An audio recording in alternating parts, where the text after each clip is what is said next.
정부조직법 일부 개정 법률안 대안에 대한 수정안은 가결되었음을 선포합니다. 이재명 정부의 밑그림이 되어줄 정부조직법이 통과되고 미완의 과제로 남아있던 검찰개혁도 힘차게 닻을 올립니다. 나쁜 정부 조직 개편이며 국민들만 피해를 입게 될 법안입니다. 범죄자들만 박수를 칠 개악이라고 봅니다.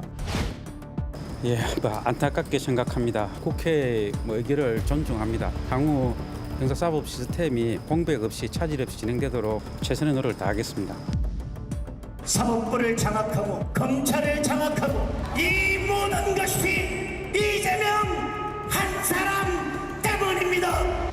검찰청 해체가 국무회의에서 의결된 오늘 김건희 특검에 파견된 검사 40명이 집단 반발했습니다. 특검이 모순이라며 원대 복귀를 신청했습니다. 특검은 모든 권한을 다 갖게 하고 이게 이율배반적인 거 아닌가요? 검사들의 양심적인 판단이 복귀라는 그 입장 표명이었을 것이다. 검찰개혁에 저항하는 검찰의 집단 행위, 국가공무원법 위반 가능성이 있습니다. 형사처벌 대상이고 굉장히 무슨 검찰 내부에 큰 동요가 있는 것처럼 생각하는데 그건 오해고 사실과 다릅니다.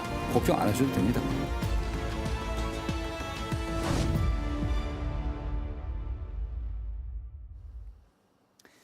예, 먼저 추석 연휴가 본격적으로 시작된 또 이 늦은 시간에 같이 저희와 함께해 주시는 시청자 여러분 또 그리고 네 분의 패널 분들 먼저 감사드립니다. 자, 이번 추석 연휴를 앞두고 터진 가장 큰 이슈 중에 하나 아무래도 지난달 30일에 있었던 국무위 회의에서 의결된 검찰청 폐지를 담은 정부조직법 이 문제겠죠. 그리고 그 당일에 이제 김건희 특검팀에 파견된 검사들이 이 전원 명의로 원대를 복귀해달라 이런 요청을 한 사실이 또 공개가 됐습니다. 조속히 수사를 마무리하고 복귀시켜달라 이런 이야기인데 자, 먼저 이렇게 수사 중인 특검팀 검사들의 요청 어떻게 보시는지부터 한번 이야기를 들어보겠습니다. 홍익표 의원님부터 얘기 좀 들어볼까요? 네, 이게 처음에 이 사건이 불거졌을 때만 해도 민주당이나 또는 정부에서는 굉장히 좀 강한 톤의 지적이 나왔었죠. 예. 그러니까 사실상은 항명, 그래서 이것이 그 검사징계법 또는 공무원법에 위배될 수 있다 이런 얘기까지 나오면서 상당히 강도 높은 비판이 제기됐는데 그 다음 날 그 민주당 특별위원회 3대 특검 특별위원회가 그 현장 방문을 하고 난 이후부터는 다소 톤이 좀 조정이 된 것 같아요. 그래서 뭐 법 위반 또는 그 징계 이런 수위까지 가진 않았지만 대체로 판단이 어쨌든 부적절한 행동이다. 왜냐하면 한 명도 아니고 40명 전원이 일시에 그렇게 입장을 밝힌 것 자체는 일종의 하나의 집단 행동의 일환으로 보이기 때문에 그것은 바람직하지 않다 이렇게 보이고요. 그리고 특히 제시했던 논리가 적절치 않았던 것은 검찰 조직법이 바뀌면서 검찰이 이제는 수사를 못하고 기소만 할 수 있게 됐는데 왜 특검은 그걸 두느냐 이런 얘기하는데 지금 현행 법 시스템이 그리고 현행 검찰 시스템이 내년 9월까지는 유지되지 않습니까?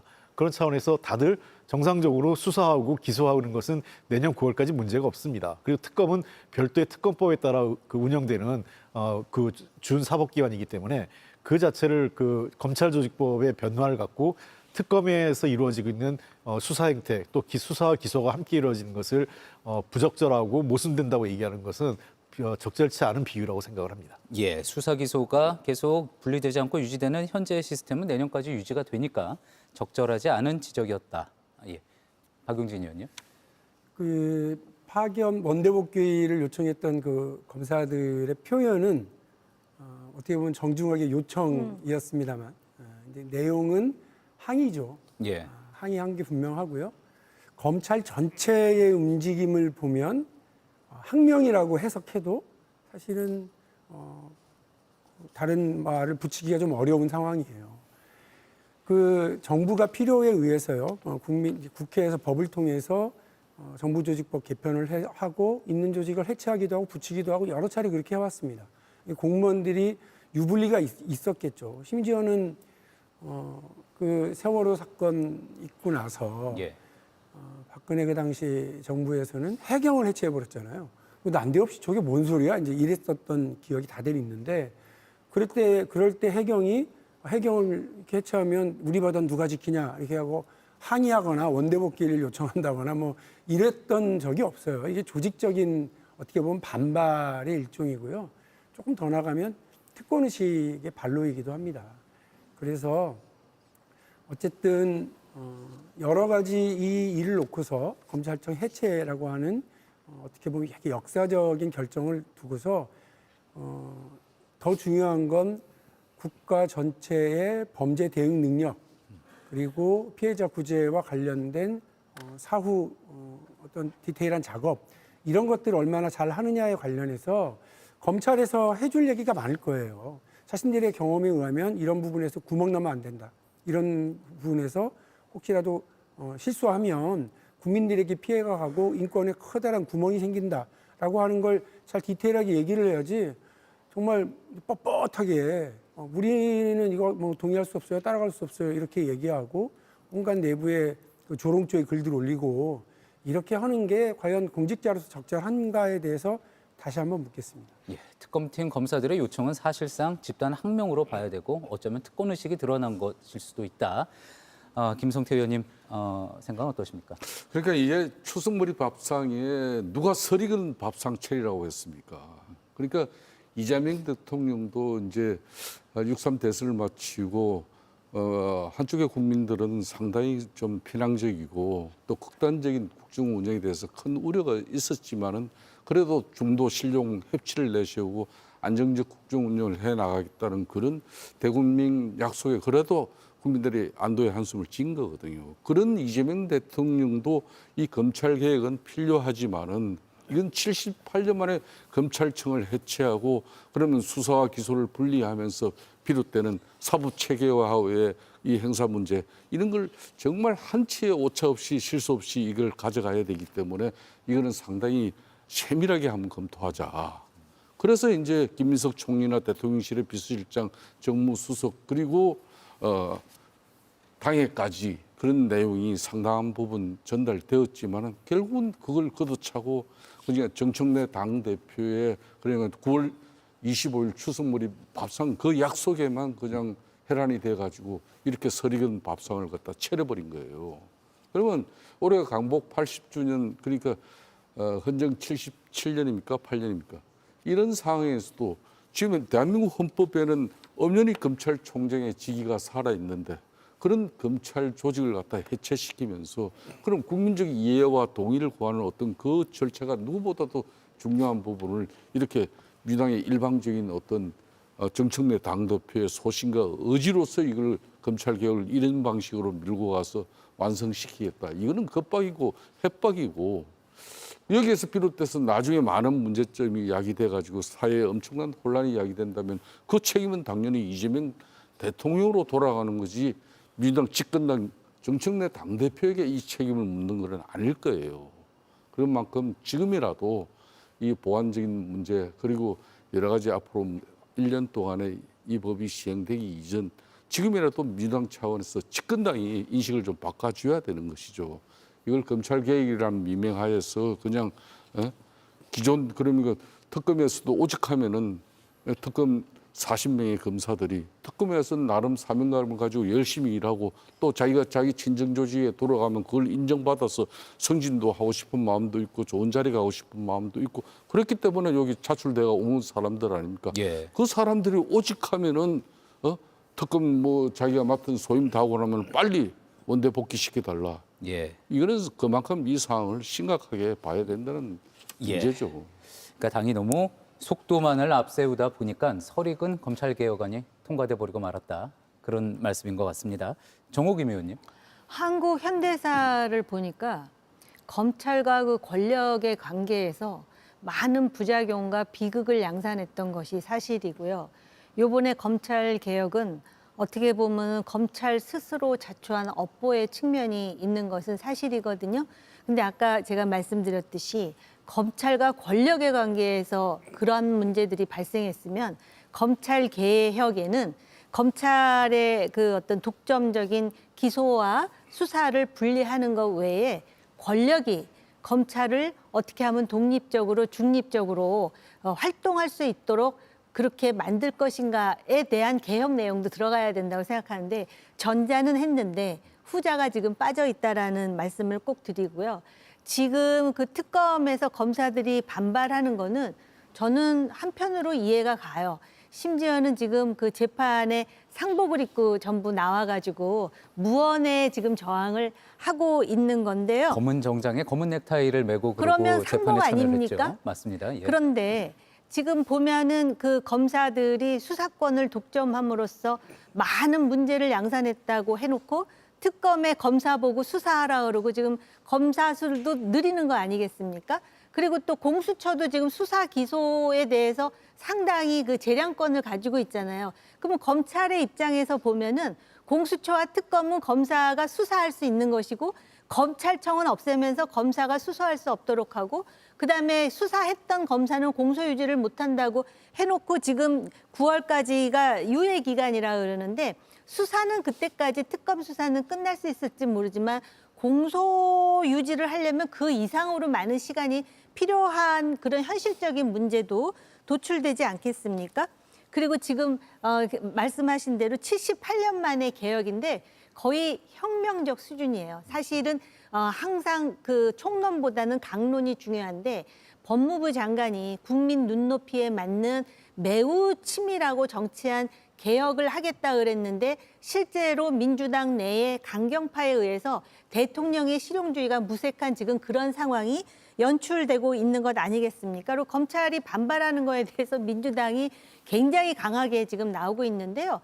그렇다면 금감원하고 금융위가 결국 통합하는 과정에서 금감원 직원들이 노조까지 나와가지고 이거 계약이다 그러면서 막 집단 행동을 했을 때는 왜 그때는 가만히 있고 오히려 지금 없던 일이 됐지 않습니까?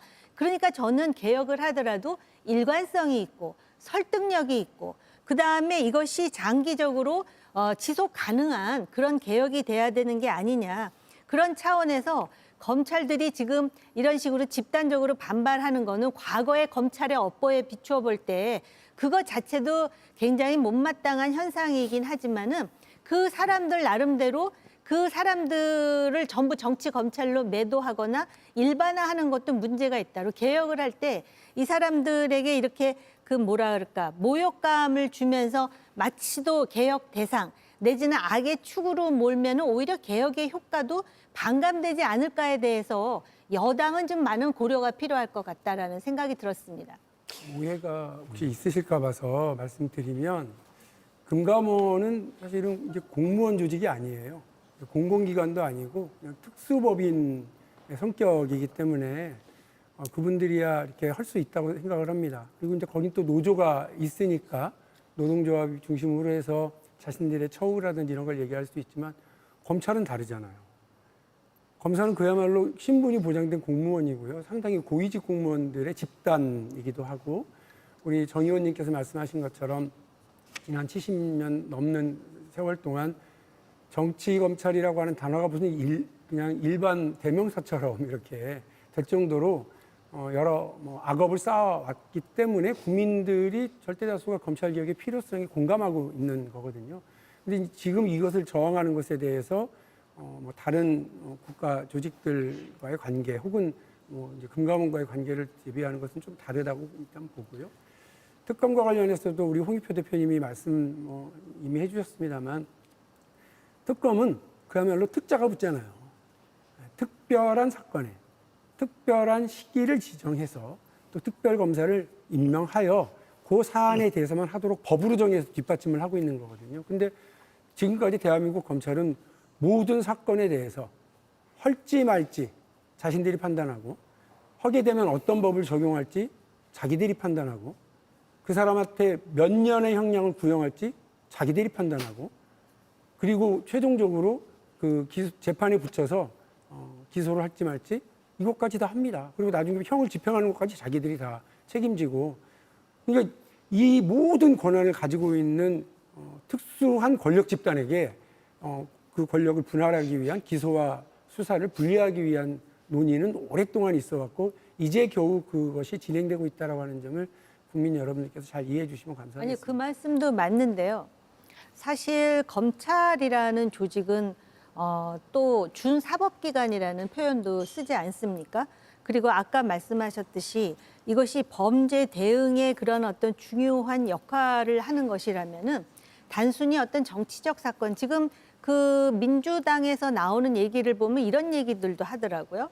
과거에 노무현 전 대통령, 그다음에 조국 전 법무장관의 수사에서 보듯이 하면서 지금 이제 이런 검찰 개혁의 하나의 명분으로 얘기하는데요. 지금 말씀하셨듯이 범죄 대응 능력이 굉장히 중요하고 정치적인 사건 외에 일반 시민의 입장에서는 오히려 경찰과 검찰이 어떤 격자 형태의 어떤 균형과 그다음에 견제 속에서 훨씬 더 많은 그 민생이라든지 또는 그 안전, 이것이 보장될 수 있는 그런 시스템을 원하는 것이거든요.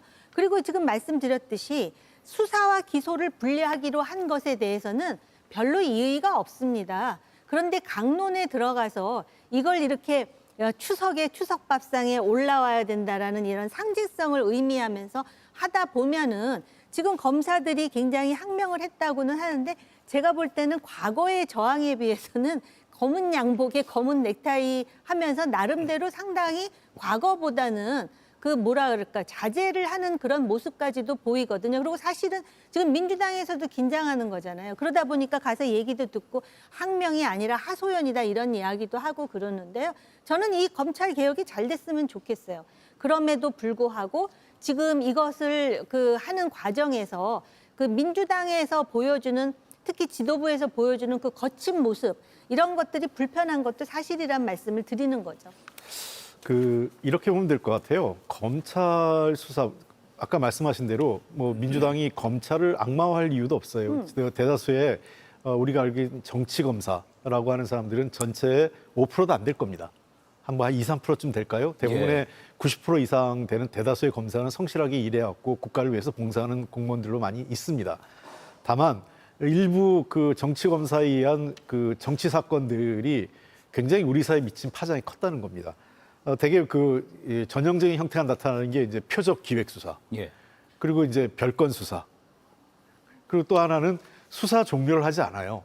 계속 그 파일에 놔뒀다가 필요하면 다시 꺼냈다가 그러니까 수사 종료하지 않은 이건 법원에서도 문제 제기를 했었습니다. 그런 측면에서 결국 수사와 기소를 분리하기 위한 가장 큰 이유는 이걸 약간 그 민주주의 형태에서 아마 효율성, 그러니까 범죄를 예방하고 범죄자를 단죄하는 효율성은 어쩌면 지금처럼 수사 기소를 합쳐놓은 게 제일 좋을 수 있을 수도 있겠습니다만 민주주의는 효율적인 게 아니라 견제와 균형을 훨씬 더 중요한 논리로 따집니다. 그러니까 무소불위의 권력을 가진 검찰에 대해서 이제는 수사권을 좀 뺐고 검찰은 고유의 업무인 헌법에 보장하고 있는 검사는 기소하게 돼 있지 않습니까? 그 기소의 업무는 보장을 하는 겁니다. 그리고 아까 특검에 얘기했는데 저는 뭐 특검이 수사가 빠르면 금년 연말 또는 내년 한 2, 3월 정도에는 마무리될 것으로 생각하고 일괄 기소가 될 거예요.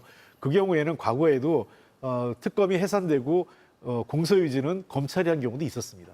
그런 측면에서 그 아까 얘기했던 수사한 그 특검이 공소유지까지 맞는 문제에 대한 어떤 법적 불합치 이런 문제는 저는 해소가 가능하다 이렇게 보고 있고요. 더 중요한 것은 앞으로 검찰 개혁 과정에서 예상되는 몇 가지 이제 예상되는 문제점들이죠. 자연스럽게 수사가 지연되거나 또는 부실 수사로 인한 국민적 피해 이 문제에 대해서는 정성호 법무장관도 우려를 표시했기 때문에 민주당과 또는 이제 그 민주당뿐만 아니라 국회가 좀 나서야 되고 법무부에서도 꼼꼼하게 대안을 준비해서 국민적 피해나 어떤 이 수사 과정에서의 부실화로 인한 또 다른 제3의 피해자가 나오지 않도록 잘 관리하는 것이 정부 여당의 책임이라고 생각합니다. 좀 전에 이제 계속 김건희 특검이었죠. 상복이라고 이야기를 했는데요. 검은 넥타이에 이제 검은 정장 차림을 하고 재판에 출석을 했습니다. 항의의 표시로 당연히 받아들일 수 있는 그런 상황인 건데 일단 이 부분에 대해서 저희 바로 어제였습니다. 저희 이제 뉴스룸에 JTBC 뉴스룸에 강훈식 대통령실 비서실장이 출연을 해가지고 그런 이야기를 했습니다. 이 검사들의 행동이 결국은 그냥 조직 차원에서 항명하는 것이 아니라 국민을 향해서 항명하는 것이다. 이렇게까지 이야기를 했거든요.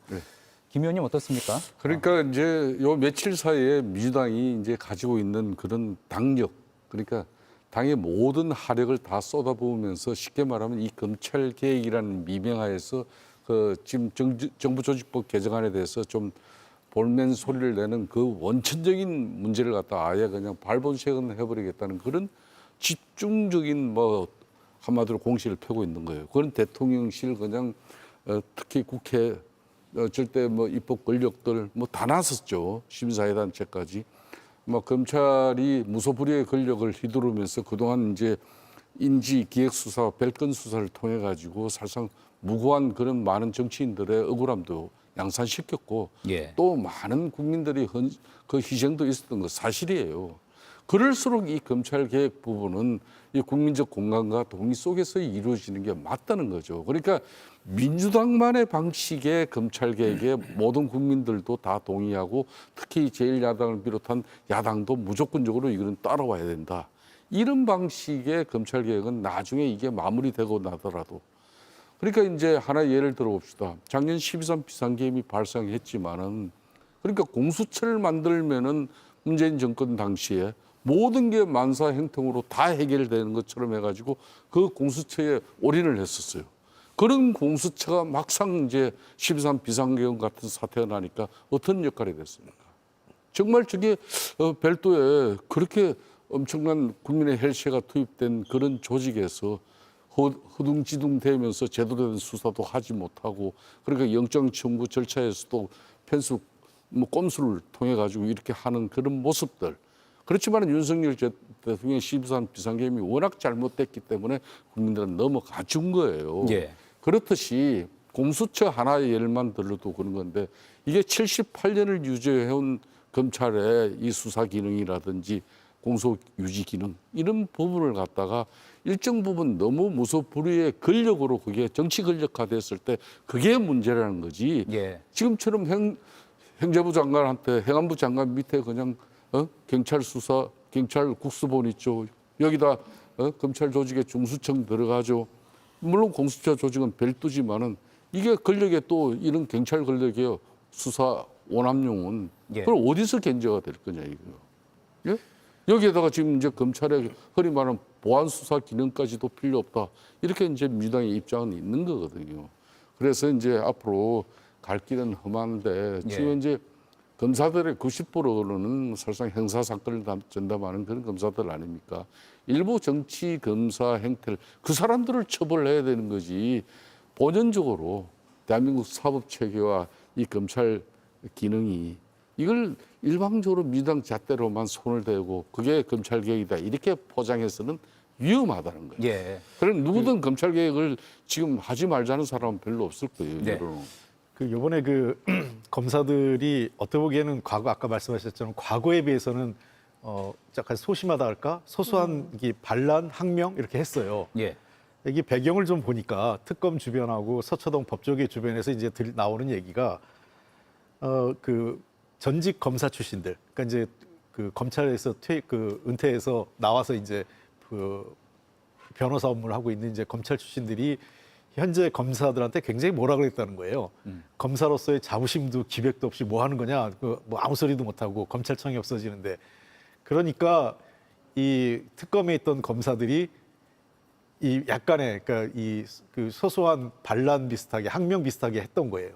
처음에 왜 그런 측면에서 민주당과 대정부 측에 약간 톤다운이 된 게 있지 않습니까? 처음에는 아까 강훈식 비서실장도 그렇고 당의 여러 인사들도 그렇고 굉장히 강도 높게 그 조직적인 항명, 뭐 징계, 위법행위 이렇게 나오다가 정부 여당에서도 톤다운이 좀 얘기는 확인해 본 결과 이 해당 검사들도 진짜 그 끝까지 뭔가 항명하려고 하는 그런 상황은 아니다 이런 걸로 좀 보여진 것 같아요. 외부에서 자극을 하고 왜 가만히 있느냐 예, 이런 그러니까 의견들이 있다 보니까 나선 부분도 있다. 뭐 본인들은 어쩔 수 없이 이거라도 해야 된다 이런 상황들이 좀 있었던 배경이 있다고 좀 저 법조계 주변에서 좀 얘기가 흘러나오고 있습니다. 그런 측면에서 어떤 그 전체적으로 흐름에 대한 예를 들면 검찰 조직을 없애는 그러니까 해체되는 것에 대한 근본적인 반대 또는 이걸 다시 되돌리려고 하는 조직적인 항명 이런 차원은 아니다라는 게 현재까지 그 법무부나 또는 그 여당 내의 판단으로 지금 자리 잡은 것 같습니다. 김성태 전 의원이 또 말씀하신 내용 중에 하나는 추석 전까지 이 일을 매듭 지으려고 하다 보니까 너무 서둘러서 국민적인 동의 없이 너무 서둘러서 졸속으로 하게 된 것 아니냐 또 그런 의견인데요. 제2의 공수처 사태가 나오는 겁니다. 지금 이렇게 하면 틀림없어요, 그냥. 근데 그러니까 오죽하면 이재명 대통령 이런 법률가 출신 대통령도 누구보다 검찰 조직에 가장 큰 피해를 입은 사람이라고 본인이 자처하고 있잖아요. 그런 사람도 세밀하게 이건 가다듬어서 다시 가야 된다.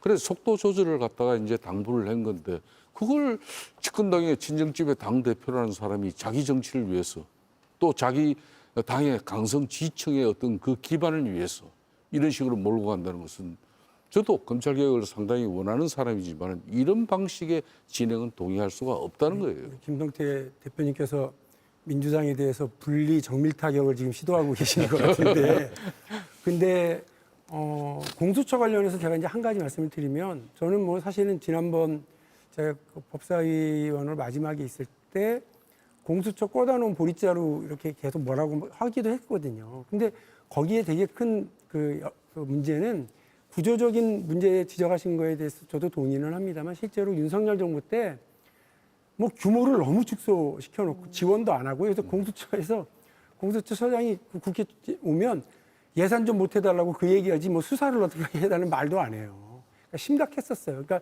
그런 문제 때문에 뭐 너무 방치해서 생긴 문제도 있다는 점은 국민 여러분께서 좀 아셔야 될 것 같고 사실 뭐 우리가 드레스 코드를 처벌할 수는 없잖아요. 그 드레스 코드가 무슨 학명이다 이렇게 규정하기는 어려울 것 같아요. 다만 이제 비서실장, 강훈식 비서실장은 여기저기서 지금 검찰 내 분위기를 이제 들어보니 이거 좀 조직적으로 하는 것 같다. 그리고 우리 홍익표 대표님 말씀하신 것처럼 전직 검찰들 자기들이 잘못해놓고 후배들한테 왜 똑바로 저항도 안 해보냐고 이렇게 얘기하는 되게 무책임한 선배들도 있는 모양이고요. 그러니까 그런 분위기에서 일정하게 좀 움직임들은 있지만 그렇다고 그래서 뭐 집단으로 뭐 사표를 뭐 내려고 한다거나 업무를 해태한다거나 일종의 사보타주를 한다거나 뭐 이런 방식으로 지금 하고 있지는 않으니까 저는 일종의 항의다. 항의인 거는 저는 뭐 내용상으로 사실상 항의가 맞다고 보는데 그거를 저기 뭐 처벌하거나 항명으로까지 읽어서 상황을 더 악화시켜 갈 필요는 없는 거라고 생각을 합니다. 아니 저는 차제에 개혁을 잘했으면 좋겠다라고 생각하는 사람인데요. 예. 아까 홍 대표님 말씀하셨듯이 그동안의 그 정치 관련 사건에 있어서 표적 기획이라든지 별건 수사라든지 과잉 수사라든지 이런 것 때문에 극단적인 선택을 한 정치인들도 굉장히 많은데 그게 민주당만 있었던 게 아니에요. 국민의힘이 또 야당일 때는 국민의힘에도 그런 그 비극적인 선택을 하는 사람이 있었고요. 그리고 우리가 솔직하게 얘기해 보자고요.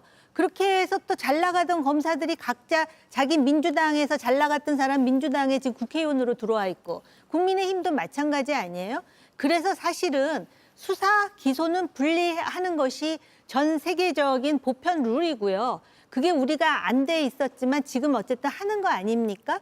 그러나 보안 수사를 어떻게 할 것인가에 대해서는 우리가 유예 기간을 두고 고민을 많이 하겠다라는 것이고요. 그런데 아까 제가 모두에 말씀드린 게 그거거든요. 검찰의 수사와 기소도 분리해야 되지만 권력이 검찰에 대해서 뭔가 개입을 하려고 하는 거를 차단시키는 게 진정한 개혁의 완성이라고 생각해요. 그러려면 검찰의 중립과 독립이 유지돼야 되잖아요. 그러니까 왜 검찰이 특정 정당이 권력을 잡으면 거기 줄을 서느냐고요. 그걸 막으려면 결국은 권력의 검찰에 대한 인사권이라든지 예산권에 대해서 모종의 조처가 있어야 돼요. 그건 지금 기득권을 가진 민주당 권력이 하셔야 되는 거예요. 그럴 때 검찰 개혁의 완성이 이루어지는 거거든요. 근데 그건 안 하고 검찰 수사와 기소만 분리하고 또 만약에 제가 검찰이라면 너 여태까지는 검사였는데 앞으로 공소관으로 부를 거야. 아니면 너 수사관 할래? 이러면은 우리 한국에서 자기 신분이라든지 정체성에 대해서 얼마나 예민합니까? 어쨌든 군은 군대로 검은 검대로 자기 일을 잘하도록 사기를 북돋으면서 스스로 자제하는 그런 문화가 되어 있지 않은 상황에서 그런 식의 일련의 개혁이라는 거 마치 또 좌표 찍어갖고 이게 과연 얼마나 효과가 있을지에 대해서 우리가 생각해 보자. 저는 잘 되길 바라요. 예. 그런데 그 전제가 권력이 내려놔야 돼요. 권력이 기득권을 내려놔야 됩니다. 예. 뭐 그것은 뭐 예. 전적으로 뭐 저도 동의합니다. 과거 역사적으로 보면 검찰 출신들 소위 검사들의 정치권 진입이 굉장히 많았죠. 다른 직역군에 비해서 상대적으로 많이 들어왔고 여야를 가리지 않고 있었고요. 물론 뭐 그 중에선 좋은 분들도 있습니다만 뭐 다 퉁쳐서 다 나쁜 사람이다 이렇게 얘기할 수는 없습니다만 어쨌든 검사 출신들의 정치권 진입이 과잉돼 있던 것도 사실이고 그런 문제에 대해서는 우리 좀 저희가 제도적으로 앞으로 이 정치권하고의 어떤 그 불필요한 연결고리나 학연, 인맥, 혈연으로 이어지는 그런 것들은 좀 차단하려고 하는 제도적 장치를 마련할 필요는 있다고 저는 생각을 해요. 다만 아까 저 김성태 대표님 말씀하신 것처럼 저희가 민주당도 이번에 정청래 대표하고 당정 협의를 해서 저희가 이게 어제 오늘 얘기가 아니라 검경 수사권 분리는 이미 오래전부터 검토했었고 만들었던 그림입니다. 그래서 다만 추석 전에는 큰 그림을 그려놓고 아주 디테일한 부분에들은 그 검경 수사권의 조정이라든지 또는 인력 배정 문제, 또 예산 문제 등등은 구체적인 문제에 대해서는 앞으로 유예된 1년 기간 동안 저희가 차질 없게 잘 준비하겠다는 거기 때문에 뭐 일부 강경파의 의견에 따라서 또 당대표가 자신의 정치적 목적 때문에 뭐 졸속으로 추석 전에 했다 이렇게는 동의하기 어렵습니다. 다행히 오늘 패널 분들 중에는 검사 출신이 없으셔서 만약에 계셨으면 좀 뜨끔했을 수도 있었을 것 같은데요. 구성 잘했어요. 여기에 검사 끼워 넣으면 논쟁이 안 돼요. 알겠습니다. 근데 이제 말씀하셨던 것처럼 결국은 이제 권력이 개입하는 것을 이제 막는 것이 가장 중요한 어떤 제도의 가장 중요한 부분일 텐데요. 지금 이제 개혁안에서 나온 것은 검찰청이 폐지되는 대신 이제 중수청을 세우게 되고 또 중수청은 이제 행안부, 행정안전부 산하에 이제 경찰과 중수청이 공존하게 되는 건데 어떻습니까? 이 정치적인 어떤 수사기관의 정치적인 중립성이나 독립성을 보장할 수 있는 제도라고 또 생각을 하십니까? 그 윤석열 전 대통령이 검사 시절인가요? 그런 얘기 했다는 거 아니에요? 죄가 있든 없든 일단 이 사법 전문가들 집단이 검찰에 오게 되면 인생이 바뀔 거다, 탈탈 털릴 거다 이런 얘기죠.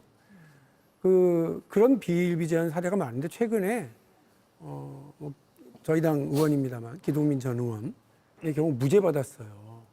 무죄 받았는데 검찰이 4년인가를 그 사건을 가지고 수사를 하는지 마는지 캐비넷에서 넣었다가 다시 꺼내왔는지 모르겠는데 기간이 끝나는 날 직전 하루 전날 느닷없이 기소해버리고 재판이 이렇게 갑니다. 근데 1심에서 무죄를 받았어요. 예. 항소할 겁니다, 아마. 항소하고 또 대법원도 가고 이런 절차대로 하게 되면 거의 한 10년 동안 아무 죄 없는 사람이 시달리게 돼요. 그래서 뭐 변호사 사서 법률 대응해야 되니까 돈은 돈대로, 명예는 명예대로 꺾이고요. 건강은 건강대로 다 잃는 그런 상황으로 가게 되는 겁니다.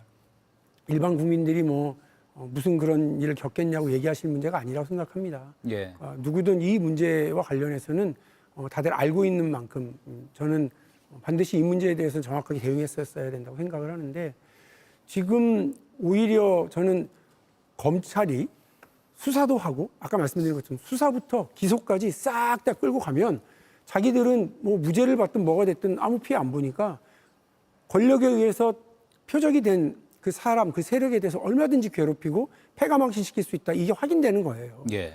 근데 이걸 분리시켜 놓은 것만으로도 우리 정 의원님께서 말씀하셨던 권력에 의해서 권력의 개가 되는, 권력의 사냥개가 되어서 무고한 사람을 물어뜯는 그런 일들은 없게 되게 만드는 것 아니냐라고 하는데 저는 일부 전진했다고 저는 생각을 합니다. 예. 그러니까 단순히 이게 수사 기소를 분리하는 거 끝나는 게 아니라 조금 더 나가서 보면 권력을 가진 사람이 예전에는 한 사람한테 얘기하면 검찰총장한테 얘기하면 1,000몇백 명의 검사가 아주 그냥 일사불란하게 움직여가지고 탈탈 털 수가 있었는데 지금은 그렇지 않게 되는 상황으로 구조적으로 가는 것도 매우 중요한 말씀하신 그 권력으로부터의 검찰 독립 그리고 수사 독립이라고 하는 측면에 일부 전진했다고 생각합니다. 예. 그러니까 이제 처음부터 이 검찰 개혁의 본질은 이제 수사와 기소를 분리하는 것일 건데 문재인 정부 시절 그러니까 민주당이 또 갑작스럽게 정권을 잡고 난 뒤에 이제 이 검찰 조직이 쉽게 말하면은 적폐청산이라는 미명하에 전직 대통령 2사람 날리고 그 수많은 공직자들 1,000명 가까운 수사하면서 심지어 5명이나 아까운 그 목숨을 앗아갈 정도로 정말 가한 수사를 했거든요. 그 가한 수사의 쉽게 말하면 주인공들이 검찰 조직이에요. 그러니까 사냥개 역할을 확실히 열심히 하니까 어느 날 수소 기소 분리라는 게 쏙 들어가 버렸어. 그리고 검경수사권 조정이라는 이름으로 그냥 정리가 돼버렸잖아요. 기억하시죠, 그죠? 예. 그렇게 해서 이 검찰 개혁은 그냥 저는 물 건너가는구나. 이 본질이 이렇게 자신들이 정권 잡으니까 자신들에게 맹종하는 그런 총선스러운 충견이 되니까 또 검찰 개혁은 저렇게 또 끝나는 거구나. 이렇게 그렇게 해서 탄생한 게 검경수사권 조정이에요. 예. 그러면 앞으로 이제 이 검찰 개혁에 따라서 흔히 말하는 중대범죄 수사 기능은 지금 현재 검찰에서도 중수청으로 해가지고 또 다시 행안부로 넘어가잖아요. 그렇죠. 그럼 경찰의 국수본 기능과 이 검찰의 이 중수청 기능이 앞으로 이제 이 중복 내지 오남용 부분에 대해서 분명한 엄청난 충돌이 생겨요. 그러면 검경수사권 조정을 통해 가지고 검찰이 그러니까 다시 윤석열 정부에서 다시 그 수사권을 좀 일부 복원을 시켰습니다만은 분명히 수사 기능은 경찰, 특히 경찰 조직에서도 중요 수사 부분은 국수본에서 하는 걸로 돼 있거든요. 근데 여기에 또 중수청이라는 조직을 새롭게 만들어요. 그러니까 이런 문제를 다 심도 깊게 국민적 그 이해와 동의를 구하면서 여야 간에 이렇게 정치적 좋은 결과물로 검찰 개혁을 가져가야 되는데 자신들에게 정치적 입맛에 맞을 때는 그냥 이렇게 검경수사권 조정이라는 미명으로 끝나버린단 말이에요.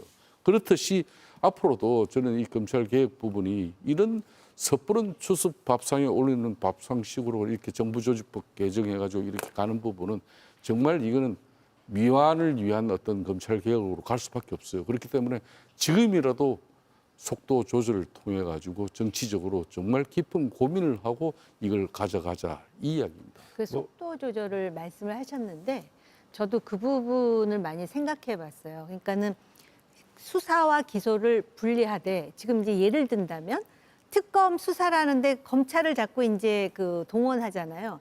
이유가 뭐겠어요? 그나마 수사를 잘 하니까 동원이 되는 걸 거거든요. 나름대로 쌓아온 어떤 그런 경험치라든지 기교라든지 기법이 있을 것 같아요. 근데 그거를 이제 중수청을 행안부에 하면서 물론 이제 검사 출신이 가는 사람도 있겠으나 이걸 경찰이 새로 이 미션을 받는다 그랬을 때 이러한 어떤 기법이라든지 경험치라든지 그런 능숙한 그런 일머리가 하루아침에 생기진 않을 것 같거든요. 그래서 아까 왜 그 말씀 하셨잖아요. 공수처를 윤석열 정권이 더 줄여놨다 그랬는데 왜 검사들이 공수처에 안 가겠어요? 실력 있는 사람이 안 가니까 공수처가 더 악순환을 겪었던 측면도 있거든요. 그러니까는 내가 이런 정도의 역량이 있는데 중수청이라든지 공수처라든지 이렇게 갈 수 있도록 할 수 있는 동기부여가 무엇인가도 생각하는 것이 정책을 입안하고 수행하는 사람들의 능력치와 비례한다라고 저는 생각을 하거든요. 그런 차원에서 이 유예 기간이 굉장히 중요할 것 같고요. 마지막으로 그 검찰의 독립을 말씀드릴 때 그 독립은 인사와 예산 이거를 권력이 쥐고 있으면 독립이 안 된다라는 말씀을 한마디 더 첨언하고 싶었어요. 예, 이 주제에 대해서 마지막으로 이제 홍 전 대표님 이야기 들어보겠습니다. 우선 아까 그 검경수사권 조정 있지 않습니까? 저는 윤석열 당시 대통령과 한동훈 당시 법무부 장관의 책임이 크다고 생각합니다.